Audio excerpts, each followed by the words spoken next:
मिट्टी हमारे जीवन का अभिन्न अंग है।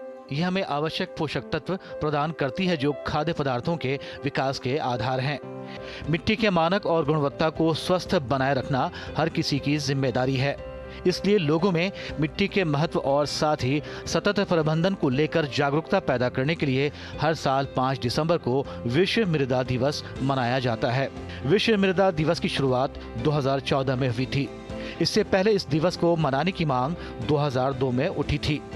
मृदा की देखभाल, माप, निगरानी, प्रबंधन की थीम के साथ इस वर्ष भी विश्व मृदा दिवस का संदेश लोगों तक पहुंचाया जा रहा है। एनवायरनमेंट है वहाँ तक ये इफेक्ट करता है, तो इसके बारे में जागरूक और हम विश्व मृदा दिवस के ऊपर इसके बारे में किसानों को जागरूक करते हैं। इसके अंदर हम थोड़ा इमोशनल अपील भी करते हैं। जैसा कि आप जानते हैं, उपकार फिल्म आई थी, उसके अंदर एक गाना था, मेरे देश की धरती सोना उगले उगले हीरा मोती।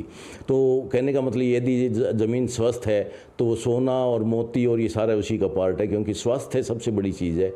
मिट्टी में ऑर्गेनिक कार्बन की कमी, ज्यादा मात्रा में रासायनिक खाद का इस्तेमाल, फसल अवशेषों को पूरी तरह से हटाना और उचित फसल प्रणाली का अभाव कुछ ऐसे कारण हैं जो मिट्टी की उर्वरता को कम करते हैं।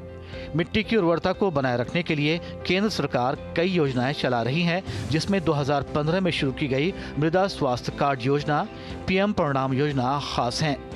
मृदा स्वास्थ्य कार्ड में किसान को उनकी मिट्टी की स्थिति की जानकारी दी जाती है।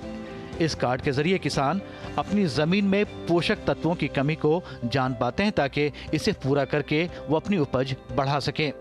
अगस्त 2024 तक देश भर में लगभग 24 करोड़ मृदा स्वास्थ्य कार्ड वितरित किए जा चुके हैं।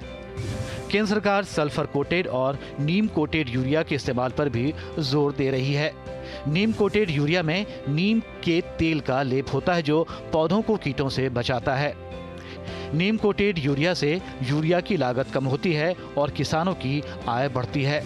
मिट्टी की उर्वरता बनाए रखने के लिए सरकार किसानों को जैविक खेती के लिए भी प्रोत्साहित कर रही है। ये वार्षिक आयोजन मिट्टी, पौधों, जानवरों और मनुष्यों के बीच जटिल संबंधों की याद दिलाता है और इस अमूल्य संसाधन को संरक्षित करने की आवश्यकता पर जोर देता है।